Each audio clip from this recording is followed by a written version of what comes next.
Alrighty. What I want to do today is provide you with a 30, 60, 90 plan for when you start the job.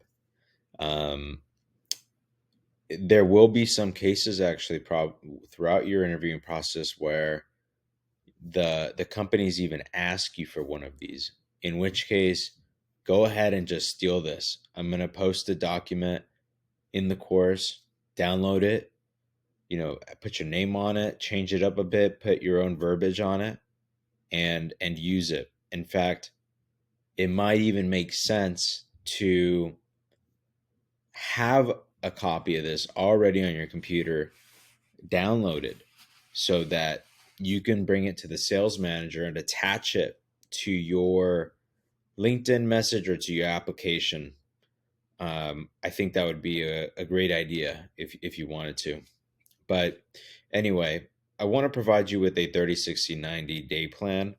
Um, so that you have an idea of what you should do and what your track is really going to look like, because you will have a ramping period. You want to maximize that ramping period. In your ramping period, your quota is basically low. It is super, super, super low. They don't expect much out of you. They just want you to come in and learn. Nonetheless, they will pay you 100% commission rate during those usually 2 or 3 months of ramping. Um, so what I'm saying is they're going to pay you the maximum amount as if you were hitting 100% of your quota as a regular sales representative. So you'll be making a lot of money in the first couple of months. And then by the end of that ramping period, you should be good enough to make that money on your own. So here's a rough guide of what I think you should be focusing on in your first 30 to 60, 90 days.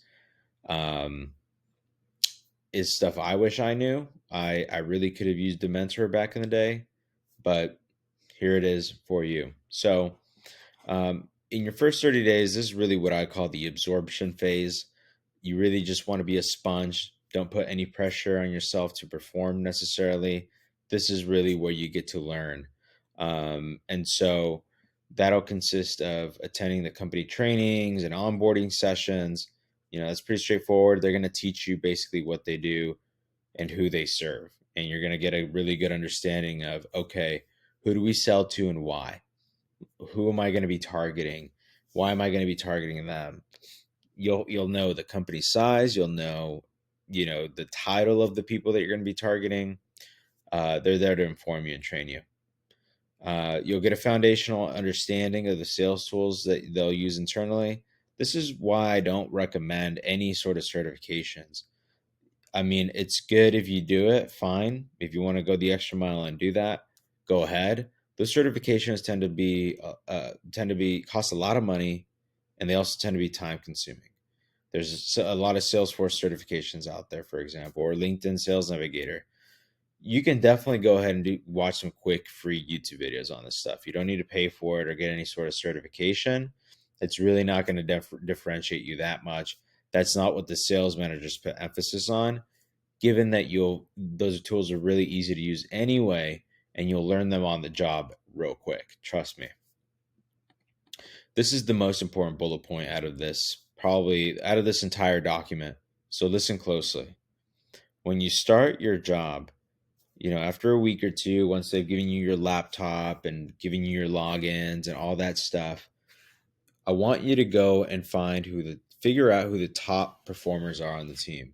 Who are the top 2 or 3 performers that you could go meet and talk to, and ask for their best templates, their best emails, their best scripts that they have, so that you can just use them. There's no point in coming in and trying to reinvent the wheel as a new person. You don't know anything. You don't know enough to really be of value in that regard. So don't try to play that role. Come in as a sponge, find the top performers, and take their best weapons so that you can use them to be successful.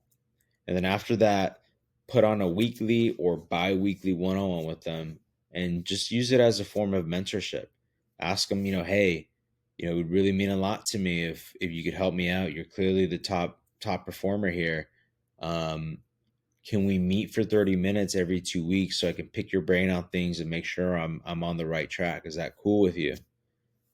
99% of the time, they're going to say yes.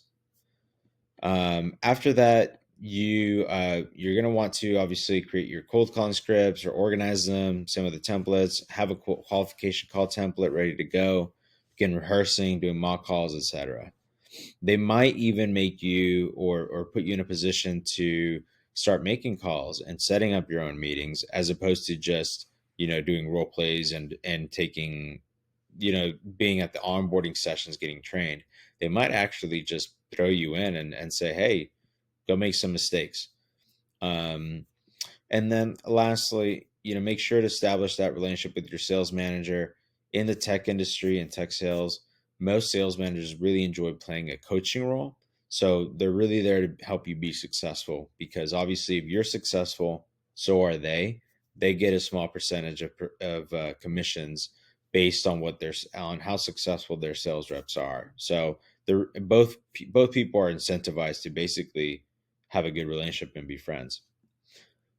And then after the 30 days, you should have a foundational understanding of what the company does, who it serves, and how. And you should also have established a relationship with one, maybe two of the top performers on the team, grabbing their scripts, grabbing their templates, etc. And you should have a qualification call script ready to go as well. If you've done that in your first 30 days, I'd say you're on a really good track, and you're ready to get started. At the 60-day mark, that's really where you start implementing everything. So you begin sourcing your sourcing opportunities, sales opportunities, and deals, and starting to hit your metrics, your sales targets. At this point, you begin to identify and develop relationships with key decision makers at target companies.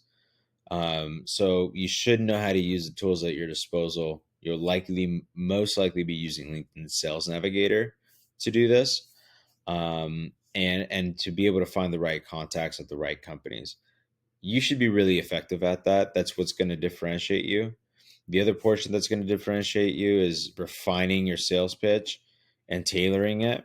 So you're not going to be amazing at this right away unless you truly have the gift of the gab and you're charismatic.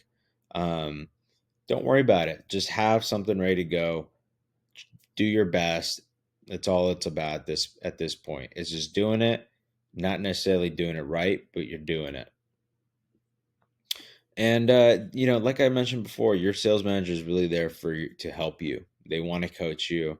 I know a lot of companies, a lot of companies, and like for example in retail, a lot of industries can have toxic work environments where your sales manager really plays more of a supervisor role. They're not there to coach you. They're there to make sure you're doing what you're supposed to be doing. In the tech industry, it's really not like that.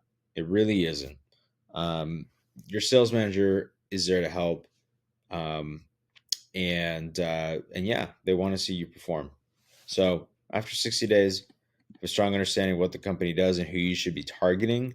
You should start to feel comfortable making calls and talking to prospects, and you should be really, really good at finding leads. So after the 90 days, this is what I call the refining phase. So at this stage, you should have been, communicating with your sales manager about your gaps in your game, the flaws that you feel that you have, and coaching opportunities, so that you're working on those things and becoming good. That's why I also suggest that you identify who the top performers on the team are, so that you know what works. You don't need to go figure it out or make 100 million mistakes before you figure it out.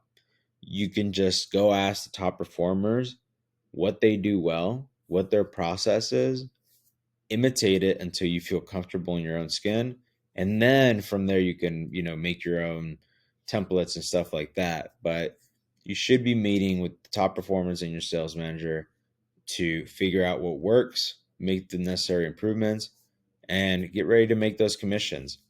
Um, That's really what the biggest, that's really what the point you should be at in the 90 days.